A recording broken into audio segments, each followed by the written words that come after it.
Hello, everyone. I will wait a few more moments for us to all connect in our virtual room here.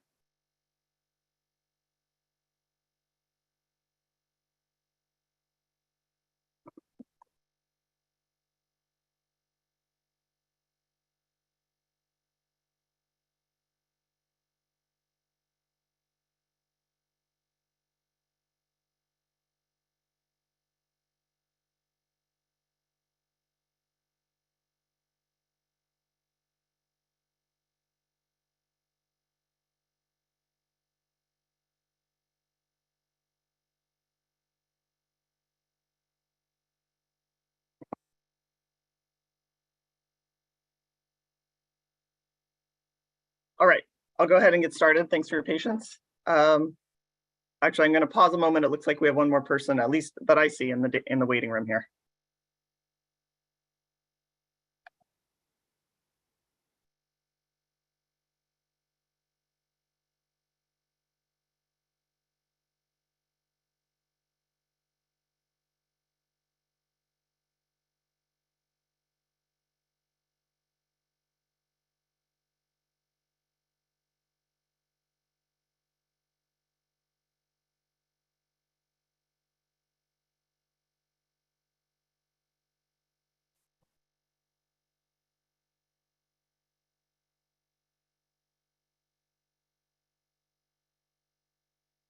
All right, well, I'm going to go ahead and get started. It is 1:05. This is April 27th, 2023. Good afternoon, everyone. I'm Hearing Officer Nicole Kinsey with the Administrative Hearings Office of the State Water Resources Control Board. This is a status conference on water right application 30166 filed by El Sur Ranch for a permit to appropriate water from the Big Sur River in Monterey County. The status conference is being conducted by Zoom web conference and is also being broadcast live on the AHO YouTube channel. Both the audio and video are being recorded, and we will post files of this recording along with the Zoom generated transcript to the AHO FTP website. The YouTube recording will also be available on the AHO YouTube webpage. If at any time you are experiencing technical difficulties trying to communicate with us today, please send an email to the AHO at adminhrgoffice@waterboards.ca.gov. AHO staff will be monitoring the email inbox and can let me know. Assisting me today are several staff of the Administrative Hearings Office: Nicole Mullen, Amy Blunk, Skylar Anderson, and Kyle Wilbur. I'd like to move to appearances. I will identify each of the entities that filed NOIs and are on our service list today. And if you are representing that entity, please go ahead and unmute your microphone and state your name. I will go ahead and get started with El Sur Ranch. Good afternoon. This is Julianne Ainsley for El Sur Ranch. With me on is Ken Schwartz of Horizon Consulting, and Patrick Donaldson, again, Horizon Consulting, and I believe that another one of our consultants from Provost and Pritchard, Brian Ellers, may be listening in as well. I'll let Mr. Blum introduce himself. Mark Blum with the El Sur Ranch. Thank you. Good afternoon, all. And I'm writing everyone down here. Thank you.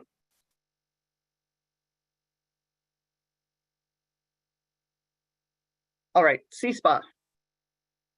Chris Schutz, California Sport Fishing Protection Alliance. Thank you. Good afternoon. Center for Biological Diversity. Mr. Boosie is not able to attend today. Thank you. Ventana Wilderness Alliance. Trout Unlimited.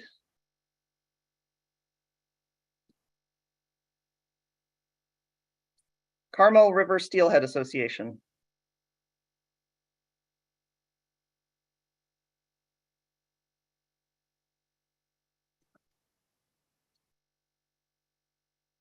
Monterey Waterkeeper.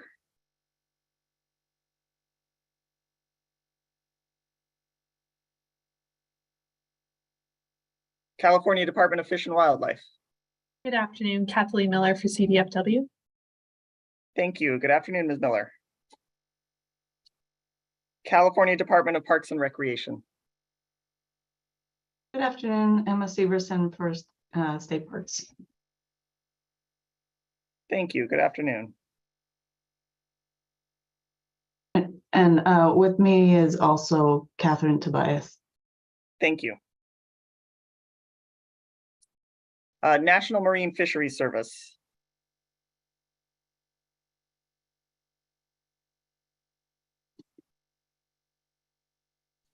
Is there anyone else who intends to participate today who has not had a chance to identify themselves?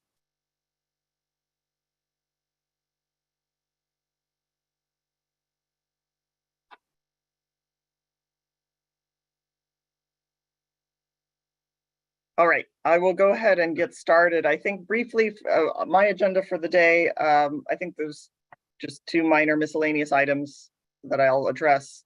Then I'd like to go through this discussion with the representatives we have from Verizon about the next steps in the CEQA process that I laid out in the status conference notice.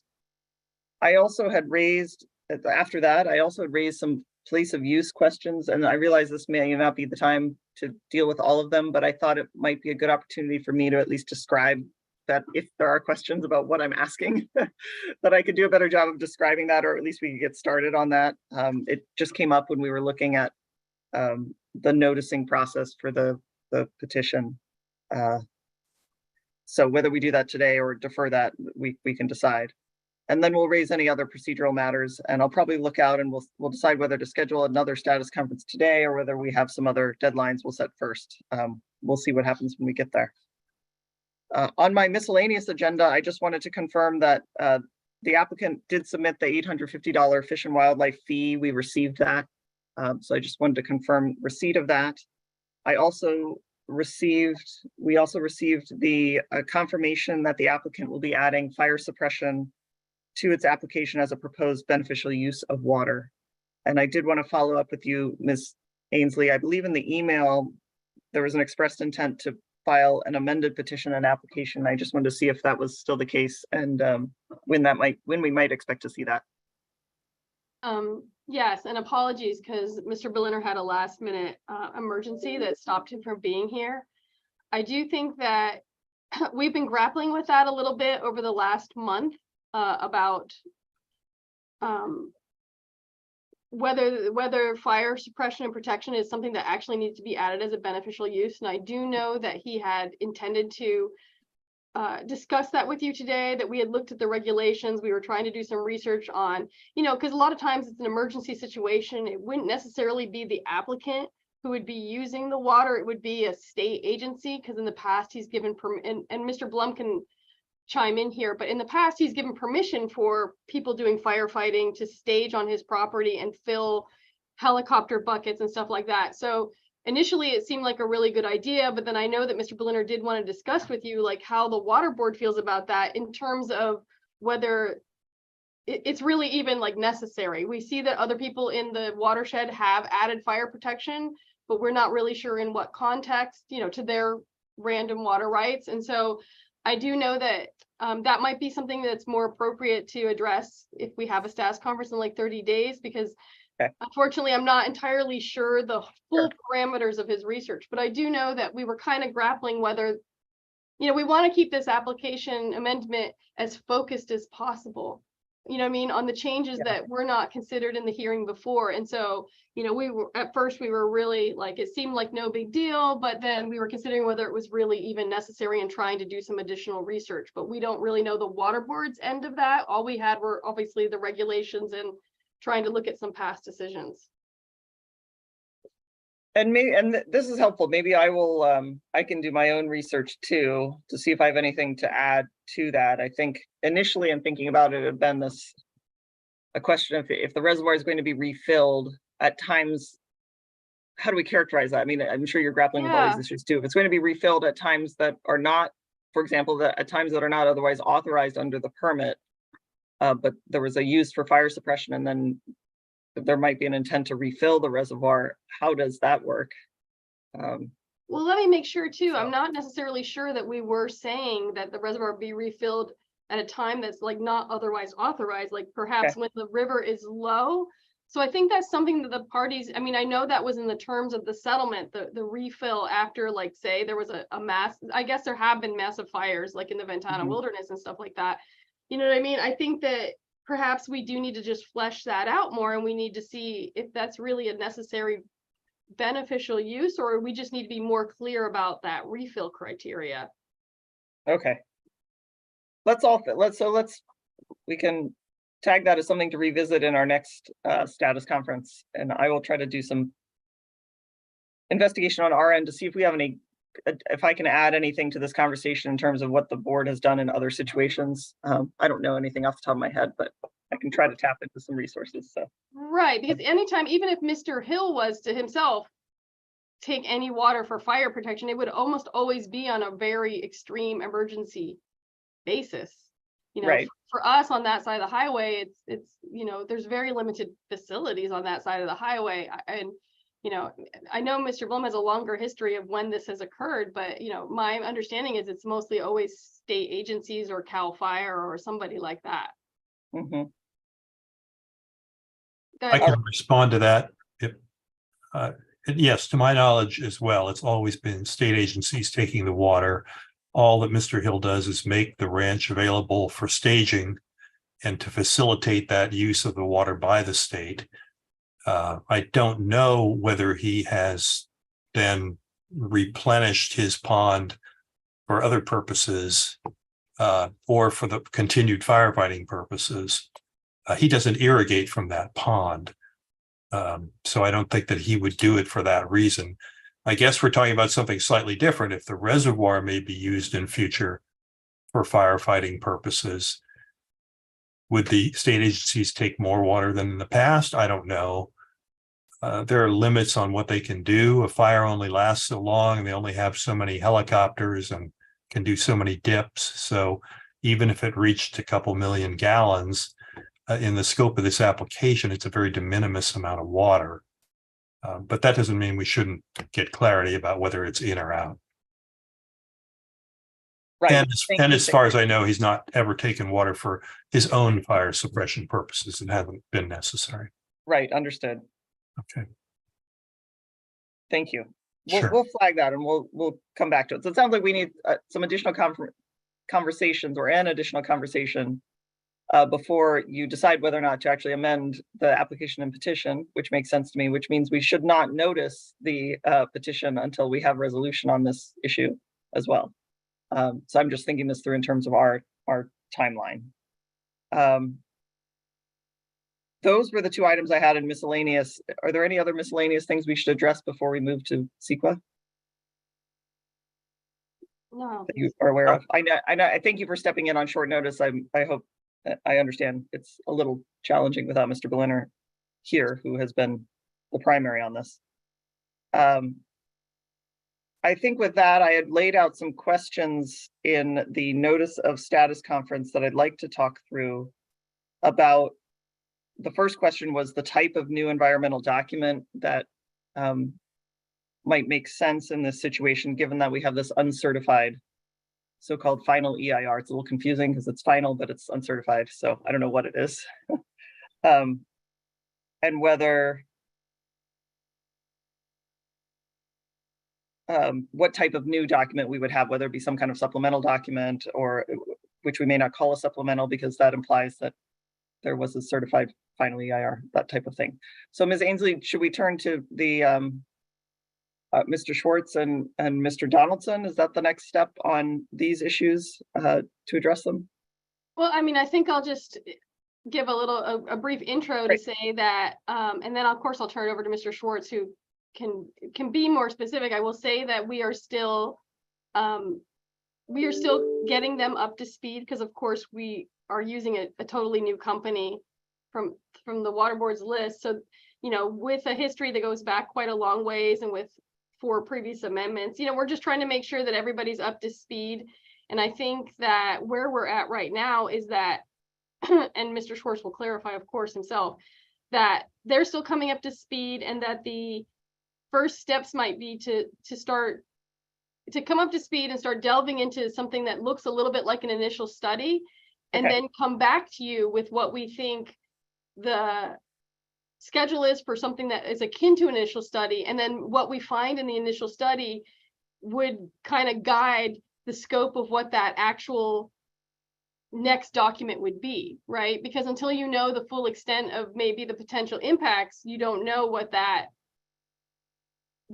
next, what the actual document will be at the end. And I'll let Mr. Schwartz be more specific, but right now they're still grappling with coming up to speed. And even me, when I got your questions yesterday, going back to even 2011, we have to make sure that we're really precise in what has gone before. So, I know that they have looked at the FEIR in part, but I'll let him tell you, where he thinks the next step would be, but that's my understanding of where we sit right now.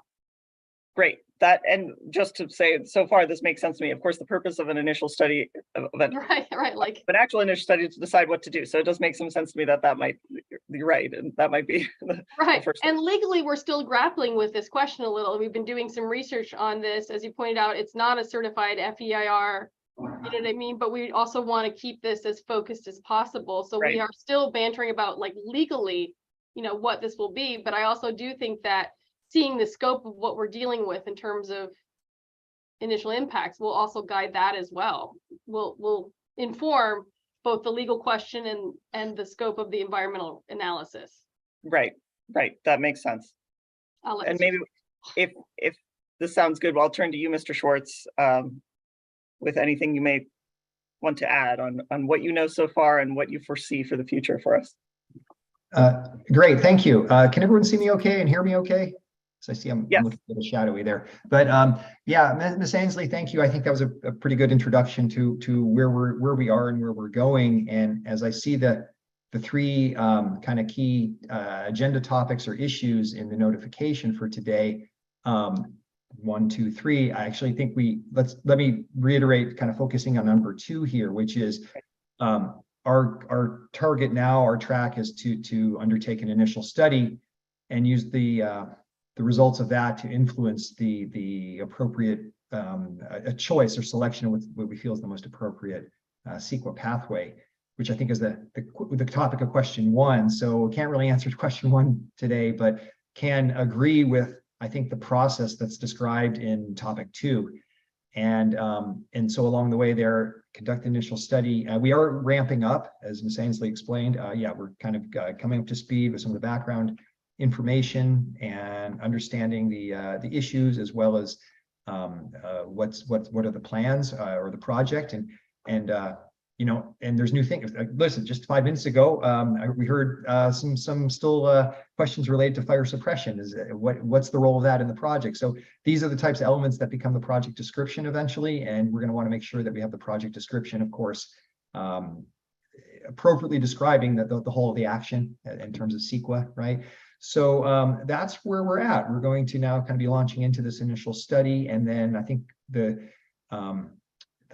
third point here on the list was the proposed schedule, and I guess we want to identify what would be a good time to come back to this type of hearing to provide an update. I don't know if that key decision point is at the time that we have the information to kind of make a recommendation on topic 1, the path of the CEQA pathway here, or if you want maybe a nearer term just status update on progress on the initial study. So I think I'll leave that to Ms. Ainsley to discuss more about perhaps timeline, but that's where we are, if that's in summary. Thank you. That's helpful. I do have a recommendation on that. I do think that it's Great. helpful to have regular status meetings, even if they're short. I think since there's a lot to come up to speed with, I don't think it would be out of the pale to have some sort of next scheduled status conference, so that they can have more as they come up to speed, they'll have more concrete ability to say their estimate of how long the study will take.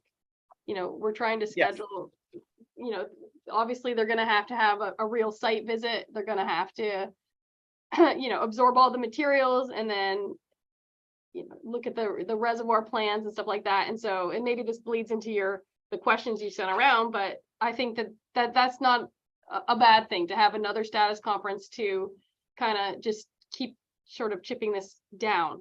but it is difficult, I think, for them to, at this point, to have a hard deadline on when the initial study would be ready, but you know, with each status conference, I think that'll get more certain.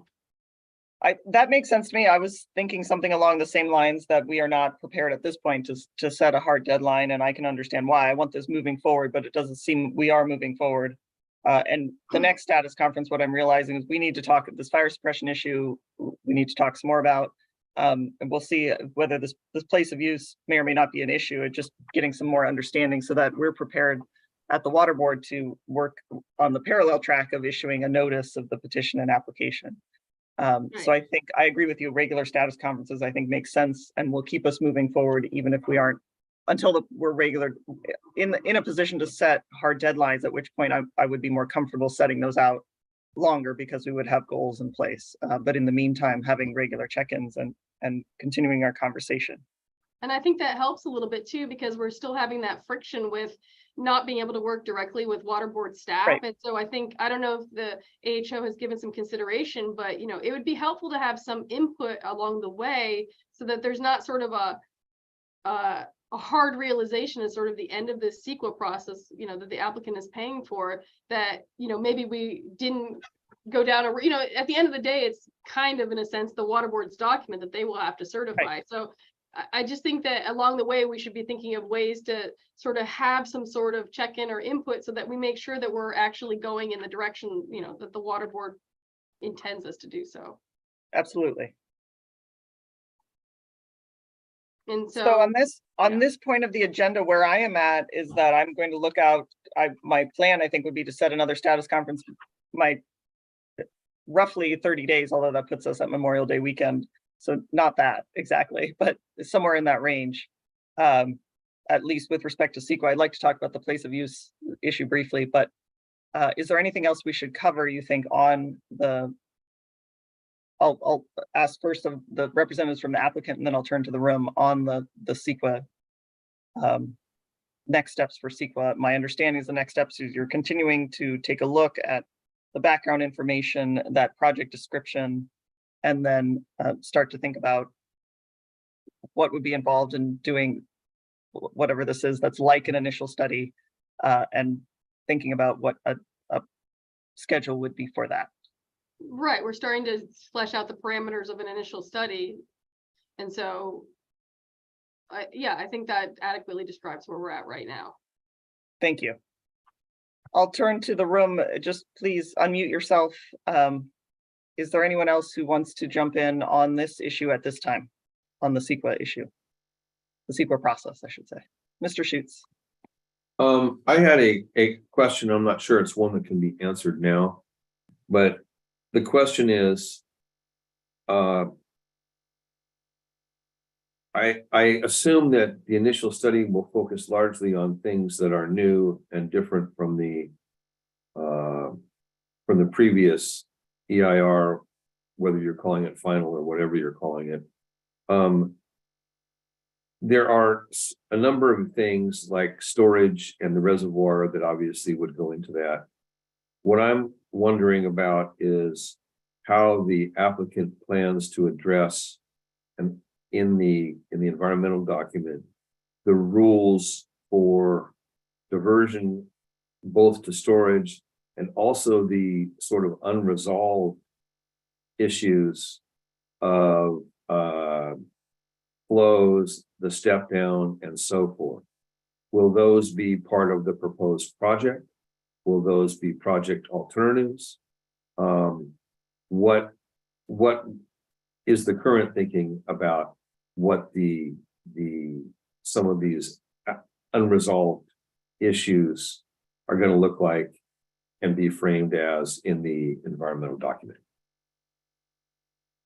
So it sounds like, thank you, Mr. Schutz. It sounds to me, if I understand the question, or maybe let me know if you think I'm characterizing this properly, is that this is a question about the project description and what that would encompass, and then also possibly the alternatives identified in whatever kind of, whether in the EIR or amendment to the EIR, or however it's framed. Is that an accurate characterization? Yes. Okay, thank you.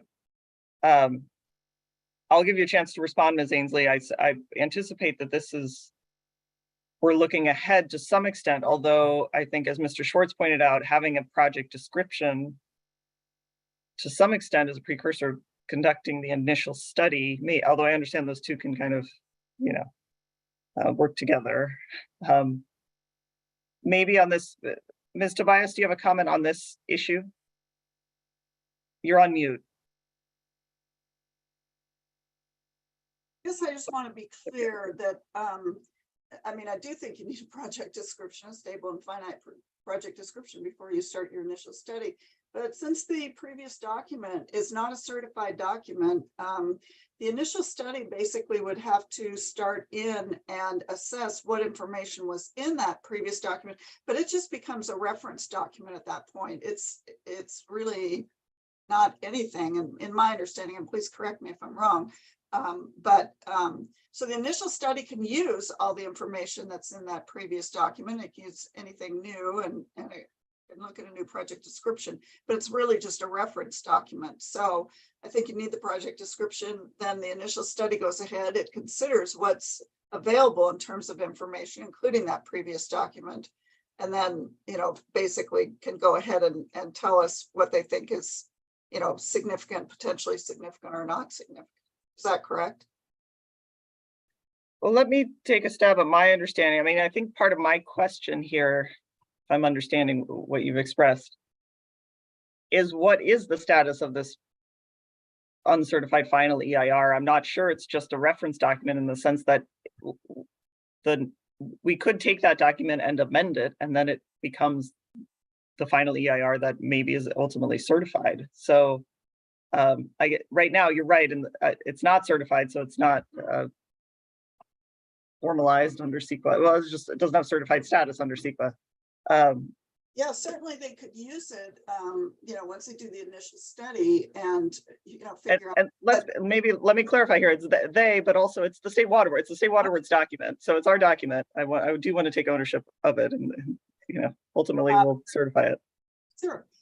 But it's not, right now, it's just a compendium of information because it wasn't certified. So it could certainly be used again. There's nothing that says that it can't, but at the moment, it's really not anything except information, is my understanding.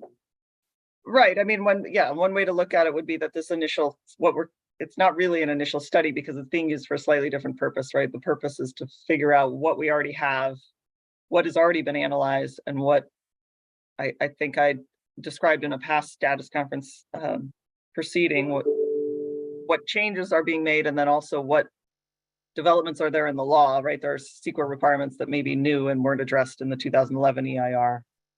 We also have the recommended flow for the Big Sur River, which was not available when the 2011 EIR was developed. So there's that as well. And that meshes my understanding. Yes, thank you. Ms. Ainsley, before we move off of this, did you want to respond to any of this conversation? Well, I mean, I don't think it's particularly, we don't need to go into depth, but I would disagree with the characterization of that document as a reference document, since it's been through the CEQA processes and, you know, public comment and completion by the water board. It is a final EIR, you know, that could be certified. But obviously, because we proposed amendments in the Fifth Amendment, you know, it needs something more to incorporate these differences from the previous amendments and what is new that hadn't gone through the hearing process and the evidentiary hearing process that the board did. But, you know, I think that we would be just now then arguing over semantics. But like I said, I think I only quibble with the characterization of the document, but I think that's clear, and we can move on after that point.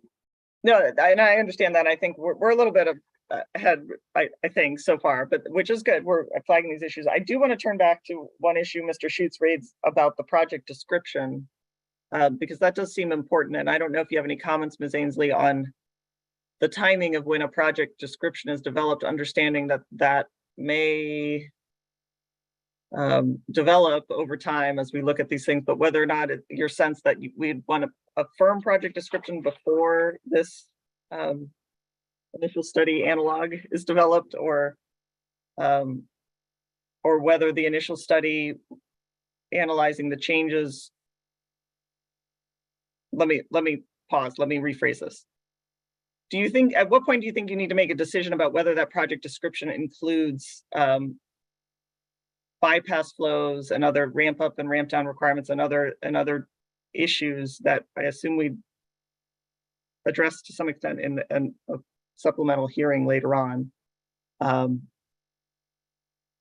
Or do you think that's something that would be addressed later after the initial study has been developed and down the road in the CEQA process? You may not know the answer to this. It's a little bit of a. Yeah, I'm not sure I totally know the answer to this because I think Right. it's also dependent on the scope. So the last analysis, of course, was done by the water board through its own consultant. And I think it really matters what the scope of that analysis is, because my off the cuff understanding is that analysis may actually be more restrictive than that analysis. So the Mhm. scope of this analysis will depend on where that FEIR sort of left off in terms of analysis of diversions off the river. There may be things that have already been analyzed, and this may be actually more restrictive in some ways. So I don't have a good recommendation. In terms of the project description, I think that, of course, to do the study, you need some sort of draft project description to build off of, but I don't think that you would want, and I do think that it benefits you to be as certain as you can.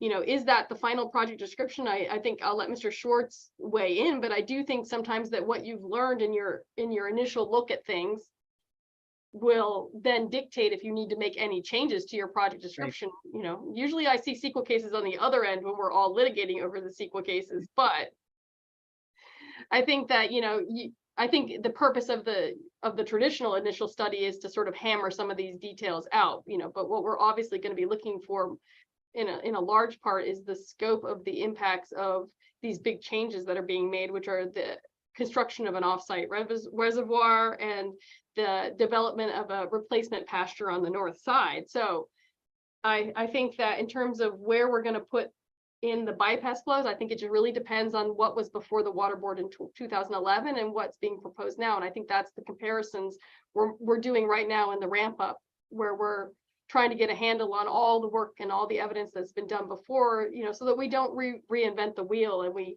properly use the analyses that have been done.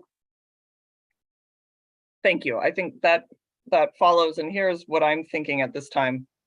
It sounds to me like the one question in my mind is maybe a draft. I like this characterization. A draft project description may actually be an interim step in this initial study process. So and there may be some use in us sharing that draft project description with the water board, and because of the circumstances we're in, with everyone, all of the parties, in advance, or at least simultaneously with moving forward with that initial study. So if there are concerns or changes, we can work on those. So maybe let's think about and flag for the next time we come together whether we would set a deadline or at least contemplate circulating a draft project description in advance of sharing whatever the work product is on a amended initial study, whatever. We have to think of something to call it, but the initial study, that's not really an initial study. And I see Mr. Schwartz, you very helpfully have raised your hand and have something to say, so please go ahead. You have to go off mute though, for us to hear you. Great, thank you. I was just figuring out how to lower my hand, but yeah, this all sounds very good, and that is how we do like to operate. Is you come at this, you need to frame what is the project, the whole, the action, and then as you said, it's iterative, because we'll be going through the initial study to answer questions. What is happening? Where is it happening? How is it happening? And questions of magnitude, extent, timing, frequency, all these types of things. And so as it relates to issues of flow or storage, you need that information to address certain issues. And then you would want to have that. And if you don't have it, then you need to go figure it out. But then what we find from time to time is through that process, and then you go through the initial study, you end up discovering things, and you're able to sometimes adjust the project description to perhaps avoid or minimize certain effects. Just as a little example, not too long ago, we were under a similar process here for a groundwater facility. And we found out there were some cultural resources in a portion of the project site. So we were able to then go back and adjust the project description to move the activities away from a sensitive resource, which turned out to be okay. And then the project could go forward. So I think that process does lend itself in a productive way. And then you kind of tune the project description and you continue to make some adjustments. Thank you. That's a helpful characterization coming from someone who it sounds like you've done it before. So that's, I haven't exactly. So good, that's helpful. Is there any other comments? These are all, thank you to everyone for these helpful comments. I see Mr. Berliner may be joining us by at least by audio and video. Welcome, Mr. Berliner. And are there any other comments on or concerns about the CEQA process we've laid out, at least so far?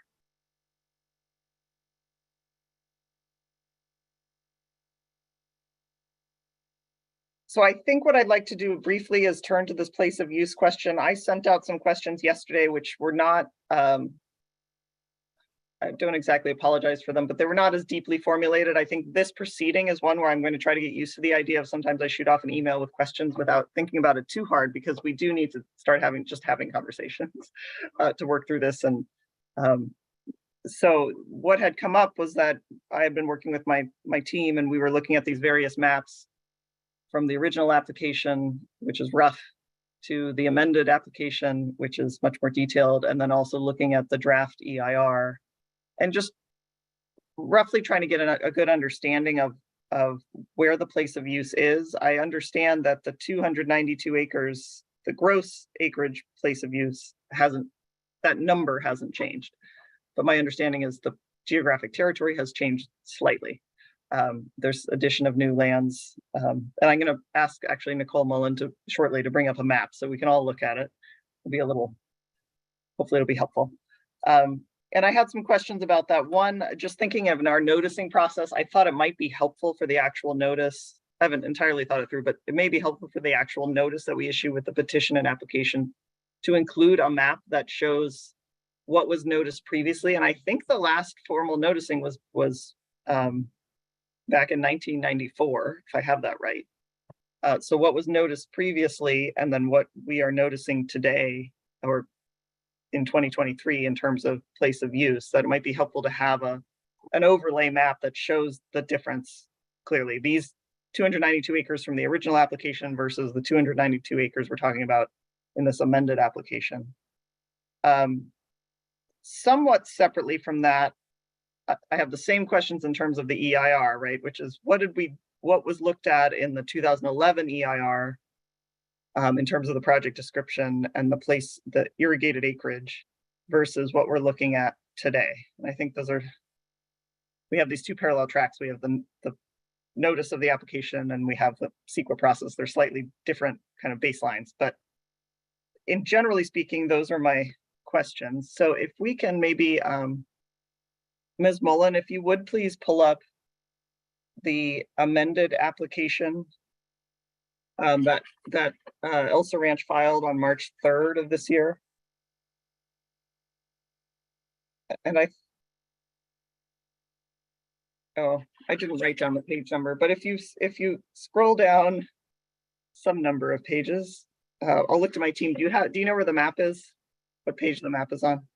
I'm talking to my team, or if anyone on the call knows what page the map is on.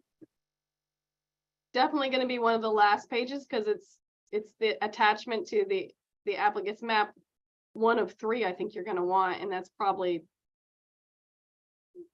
it's going to be towards the end. I would go to page 60. Let me see what 60 looks like. I think if you scroll up, it's before the maps are before these photos.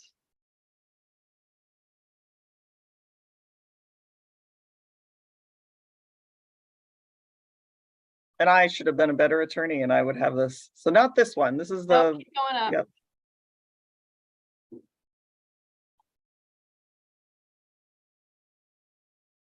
I think it's attached. See how that's attachment 4? I believe it's attachment 1 is the maps. So maybe go back at least 10 pages or more because these are deeds. Let me see if I can call it up faster.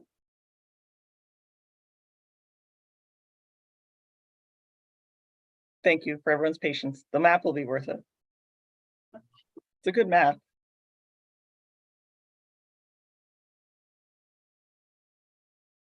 I don't have it.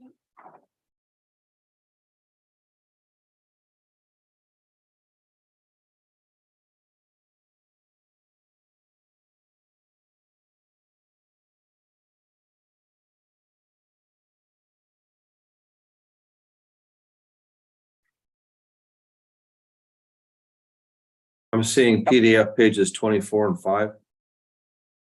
It's 2 before this one. Or so, you're right there. Page 23. This one. Beautiful. Is it possible to zoom? Yes, that. Good. I think we basically can see the whole thing. So this is the map, which is quite helpful with the amended application. I understand the place of use with the dashed line, which goes and first of all, I understand the place of use should equal 292 acres with the dashed line that includes the reservoir, which is shown in yellow. And it includes this newly proposed area of pasture in the northwest portion of the map. And it has an area that's depicted as pasture and then like a bordering strip that I gather from this map is not going to be irrigated, but it's within the 292 acres place of use. And once again, I realize I sprung these questions on you yesterday, but Ms. Ainsley, are you able to answer does that sound accurate, or do you need additional time to bring in? I mean, should we talk about this next time so you can bring in your consultant on whether it's Provost and Pritchard on this issue? I think Mr. Ellers is on the call. Okay. Here's my understanding, and it may be that we need to refine this a little bit. If you compare this with, I think if you also, you don't need to pull it up right now, but in the EIR, I think figure 2.2 and 1.2 are the place of uses that were originally there, that were a part of the original application. I'm sure that there's many exhibits that we could also pull that show the place of use, but my understanding is we have kept the net irrigation, or the net acreage of 292 acres is exactly the same. The difference is that I don't believe this reservoir footprint is now, I don't believe the green reservoir is in the place of use any longer, because the reservoir where you see green here is now a irrigated field that we are converting into a reservoir, and the field that you see that's in purple with the replacement pasture hatching is actually a replacement pasture for the footprint of the reservoir.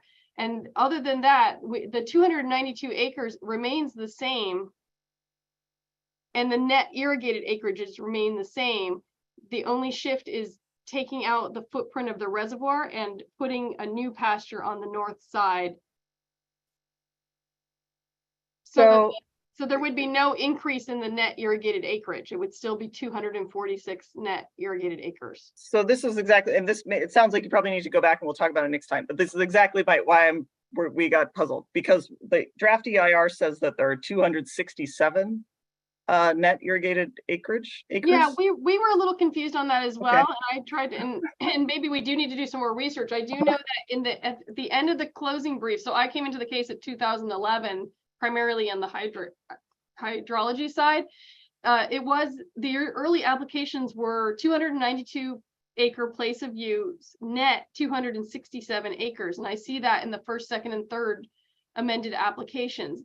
But at some point during the hearing, and maybe at some point which is about when we were brought on the case, the testimony and the proposed terms at the end of the hearing are 246 irrigated acres in a total place of use of 292 acres. Okay. And so between what was put indeed the EIR was looking at 267 irrigated acres, so this is a decrease.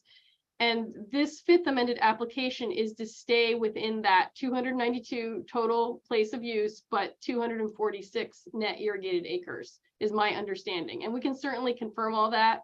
I've Okay. certainly already started calling consultants, but indeed, you know, I did go back and check the proposed terms that are attached to our closing brief in 2011. You know, I was looking to make sure that, and, you know, and I checked some of the testimony and stuff like that. And at the moment, I'm grappling a little bit with why they went from 267 down to 246, but the fifth amended application sticks with that 246. Okay. That helps. And that, yeah, I think it'd be worth looking at because we did begin to get, it sounds like you're aware of the same slippage that just, it just isn't quite clear. Because just eyeballing the maps, which is not scientific in any way, but also I'll admit to eyeballing the maps, my understanding is the surface area of the reservoir is proposed to be 20 acres. So we have 292 acres minus 20 acres. So where does the difference between 292 and 246 is 46 acres. So where are the Right. other 26 acres? I suppose maybe there's 26 acres in the strip up to the northwest that's not shown to be irrigated, but it doesn't, from my eyeballs, it doesn't look like 26 acres. So, I will not say a definitive answer, but if you look at the project description from the FEIR, which I was looking at yesterday, there was some calculations going back and forth, and that was done in May of 2011. There were some calculations because there's 25 acres on this property somewhere that are not, they're within the place of use, and I guess they're technically part of these irrigated acreages, but they're not irrigated because they consist of either pipelines or facilities. Yeah. And I think there's a couple sand dunes in there and stuff like that.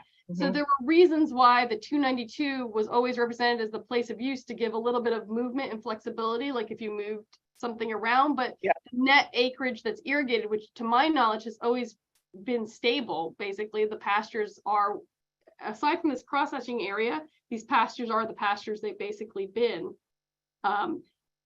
That there was a reason why they subtracted, why there's a difference between 292 and the net irrigated acreage, and part of that reason was the location of certain facilities, like let's say the existing tailwater recovery pool. There are some sand dunes that aren't irrigated. So there was a reason why there was a decreased number. It's not 292 irrigated acres. well, And yeah, there's and my, some math done, and the descriptions on, Right. I think it's page 1-2 of the FEIR has Okay. starts trying to explain that where they got their 267, was it 267? I think it's where they got their 267, and then there's a difference between the 267 and I know that what was in the 2011 hearing was the 246 net. And so when we did this amendment and put in that replacement pasture, we did, you know, obviously with the GIS, we did the calculations, you know what I mean, that we are not proposing an increase in the net irrigated acreage or the total place of use. The acreages will remain 292 total, 246 net irrigated. so that, well, I guess one of my questions would be then, and you may not, just for future reference, is whether the crosshatched area in this map is roughly 20 acres, which is the surface area of the reservoir, or whether it's some other amount. That we can measure and So- see, but you know, I do recall, I mean, we can see if it's exactly the same, but I do recall that the sizing of that replacement acreage was based not to increase the place, the irrigation demand, right? It was Yeah. done to not change the numbers on purpose. So the sizing of that is dependent on staying within the boundaries of what the prior application was. Yes, thank you. And so that clarification would be helpful. And then also just this may be early on in the process, but just understanding which maybe I can guess from the topographical lines, but why that border area is shown as non-irrigated. I can make assumptions that it's some kind of canyon or ravine or something. And which area is that? Can you highlight that with your cursor or something? With my well, I can't, Ms. No. Mullen, I can explain it to you. In So Swiss we're looking at the- Canyon? Not Swiss Canyon, I'm looking at the crosshatched area. The Okay. purple area with lines through it. So the northeast quarter of the southwest quarter? Yeah, well, actually, the north, I'm at the borderline area I'm referring to is the blank space between the purple crosshatched area and the dashed line located in the northwest quarter of the Oh. southeast quarter. There's a And then strip, there's a strip between there's a strip between the dash line and the purple new pasture. Yeah, It's like it's, a border around it, and I think Yeah. that's part of what we were resizing, and areas that, and Mark can be more clear than me, but there are areas there that, you know, we would not be irrigating anyway for other reasons. Is that correct, Mark? yeah, the decision was that they were not appropriate for new pasture for biological reasons. They're sensitive features in there that we would need to stay away from. So the water would, I'm just thinking the water, it's not as if, because water flows downhill. So if it's flood irrigated, right? If it's flood irrigated, the water is eventually good. This is not, I don't mean this as a legal quest setup or anything. I was just trying to understand where the water goes. It may flow into those areas, but it's not the intent that the cows would be grazing there or there would be any kind of developed pasture in those areas. There would be no developed pasture, and the way the other pastures work is that there are a series of checks and the water flows down to the bottom of the irrigated pasture, the developed pasture, and then is captured and directed into the tailwater recovery pool.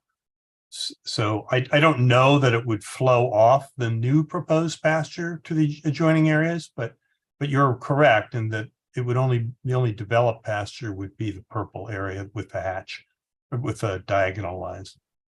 Understood. Thank you. Sure. I think, Ms. Ainsley, your explanation is helpful. I think if you would please, the development of a map that compares the original 292 place of use, because I think, and I realize that the original application was probably not as precise in its mapping. And it does say approximately 292 acres. I believe the map of the original application included Swiss Canyon within the 292 acres, which suggests to me that there may have been some other changes before you get to the EIR, however many years later, which did not include Swiss Canyon in its maps.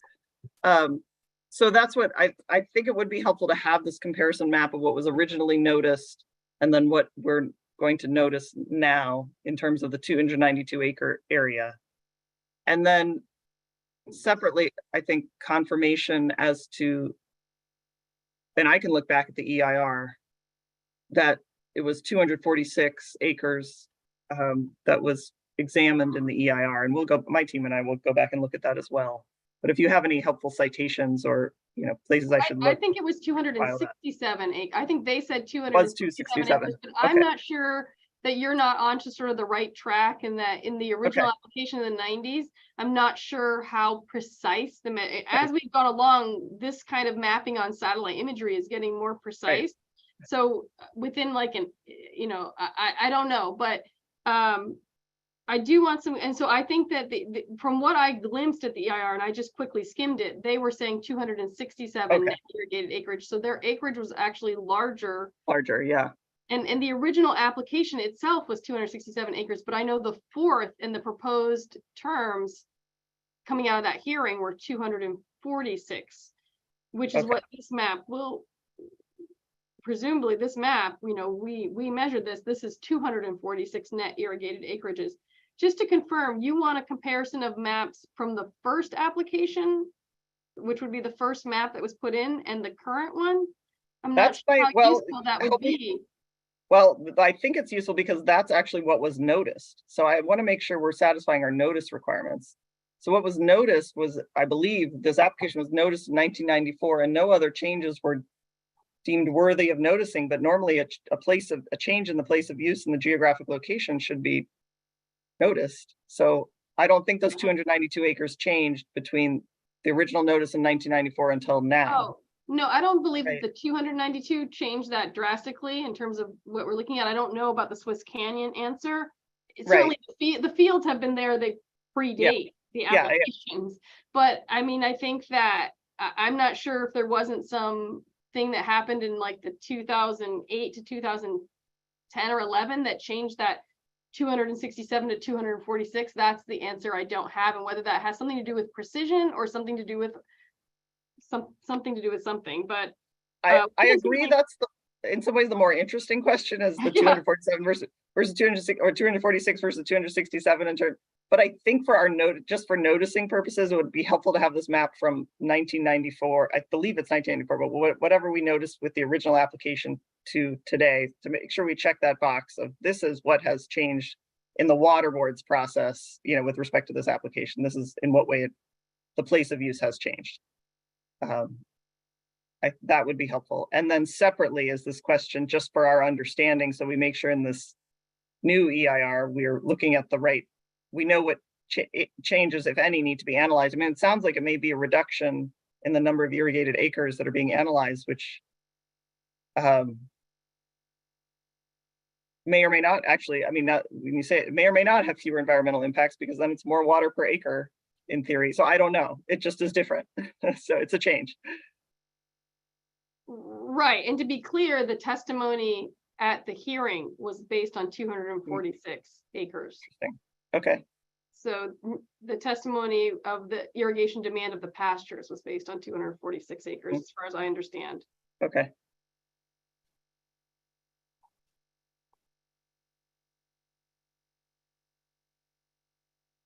But certainly we can chip away at this and we can try and find that original map in a format. I mean, maybe that we have to get the original map back from the water. I don't know how that was produced. All I've ever seen are pretty poor photocopies.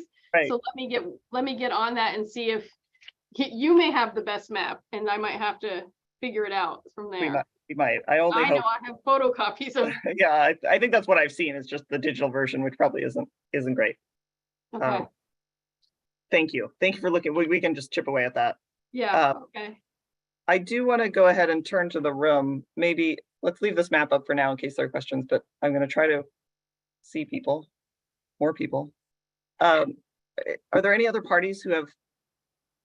I realize you may have questions on the place of use. This was just intended to be a beginning of the discussion.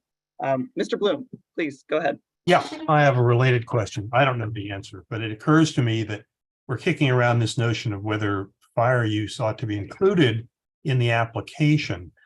And that water is not applied to the El Sur Ranch. If the water is taken, it's applied by the state somewhere in the Ventana Wilderness area, probably, or could be on Highway 1 on its structure for all that matter. So would that influence the place of use? And if so, is that a can of worms that we'd rather not open? And I also thought of that, Yeah. and I agree with you. I mean so that's why I try to be careful when we're talking about this 292 acre place of use, and then the irrigate. We're talking about the place of use with respect to irrigation. Right. But you're right. I think if fire suppression does come in, we would have to very carefully describe that there is the special place of use, which is larger, and we don't really know what it is for purposes of fire suppression. Recognizing that I can't imagine this is the first instance where fire suppression would work that way. I mean, that's.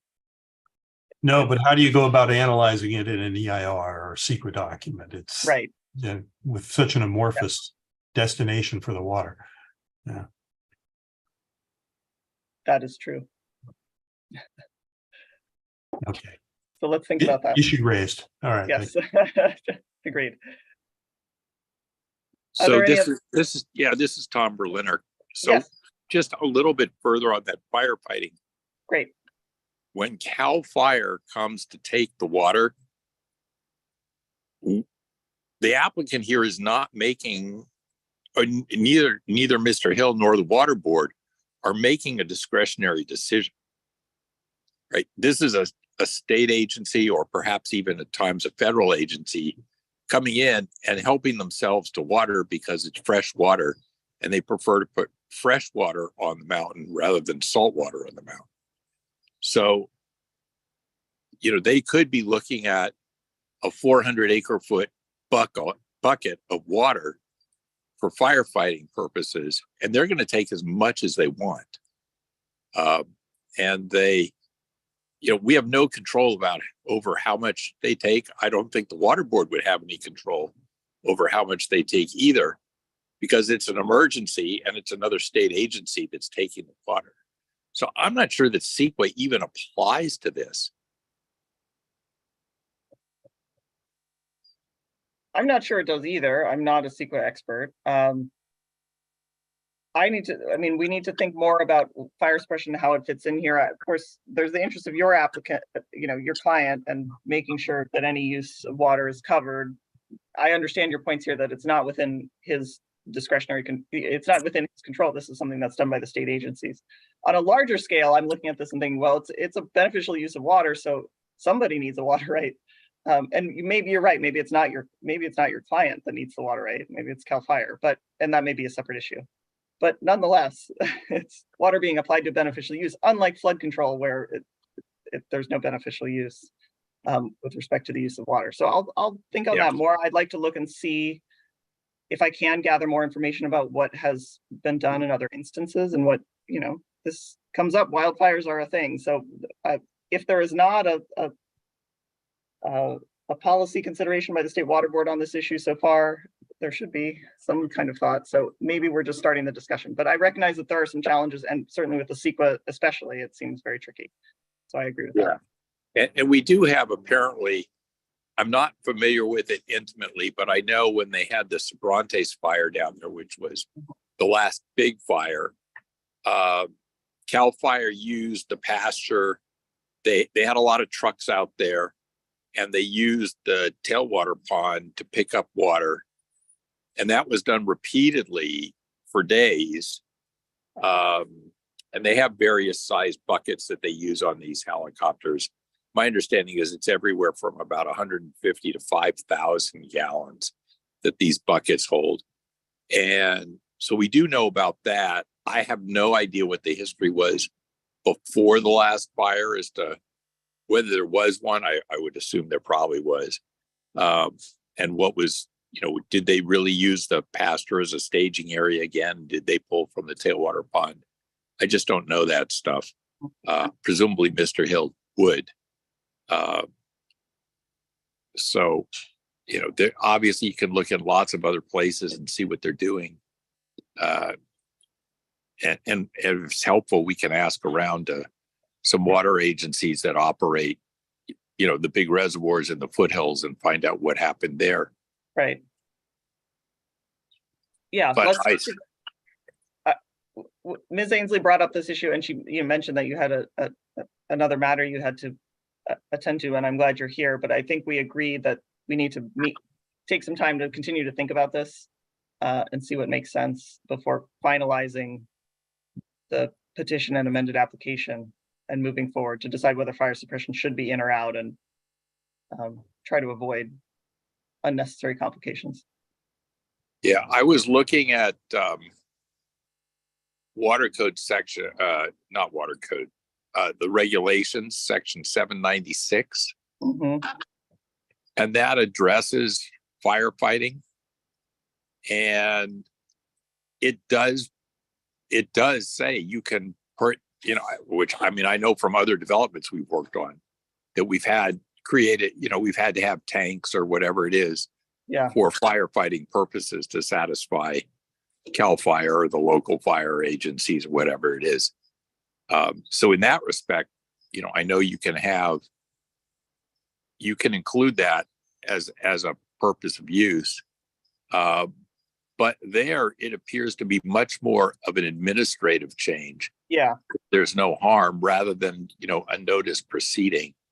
So I'm sort of thinking until we nail that question down, we may want to not consider it here. Yes.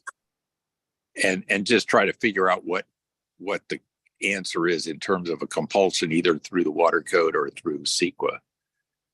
I see that. Thank you. And the reference, I think, is just so everyone else is aware as well. It's California Code of Regulations, Title 23, Section 798.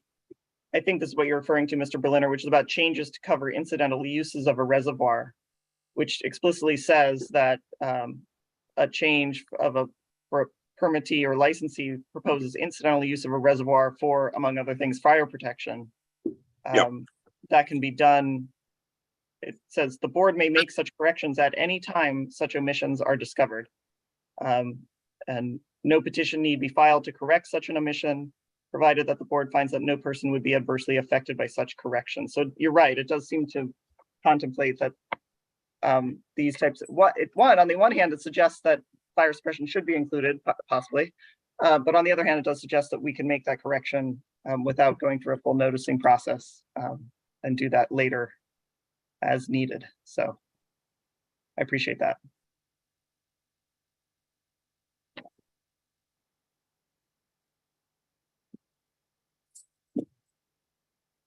Oh, and just one comment, the surface area of the reservoir is less acreage than the totality of the reservoir structure. That makes sense. So just keep in mind, there's area around the reservoir. Right. And I don't know, I think we have Mr. Ellers on the call. He may be able to be more specific about that.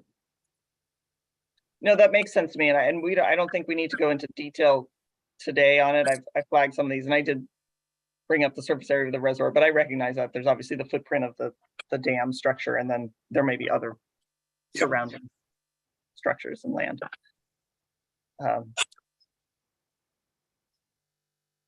I think I'll turn back to the room once again. I don't think everyone had a chance. If there are other questions, keeping in mind, we're not going to resolve the place of use issue. I was just flagging some questions that I had, but are there other questions or comments on the we'll call them the place of use questions that I had that anyone would like to raise?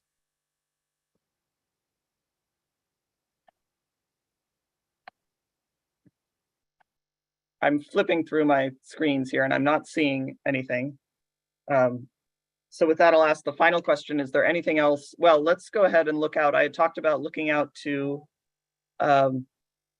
approximately 30 days for us to come back together. So I'm going to pull up my calendar. Let's look at the end of May, but avoiding the Memorial Day holiday.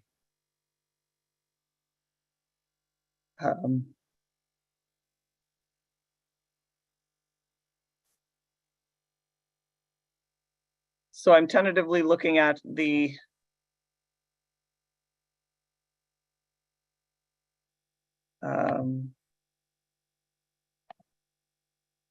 24th.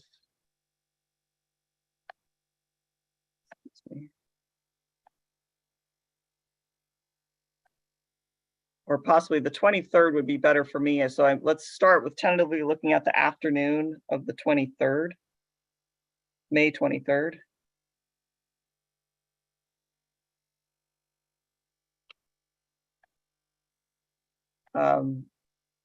And Ms. Mullen, you can pull down our map, please.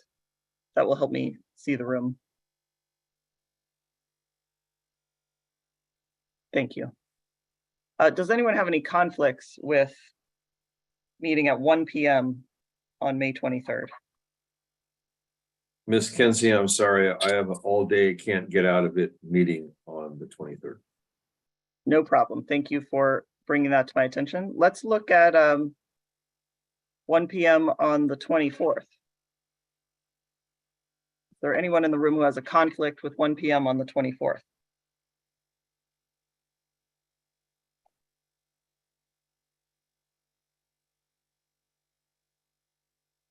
All right, let's plan to meet 1 p.m. on the 24th. I will issue a notice of status conference. I think the primary issues will really be to pick up where we left off in terms of looking at whether we have additional information about this fire suppression issue and having additional discussion about that. Whether there's additional information about where we are in the CEQA process in terms of a draft project description and initial study, just based on 3 to 4 more weeks of additional work. And then we're going to hold off on noticing the petition and amended application for now until we at least until the next status conference, when we pin down the fire suppression issue. Whether we may defer it, we may decide to defer it, but whether we won't go forward with the noticing before then. So I think those are the items that I would want to talk about. And if there's any clarification on the place of use discussion that we had today, that would also be helpful. Anything else that anyone would like to add before we adjourn for the day?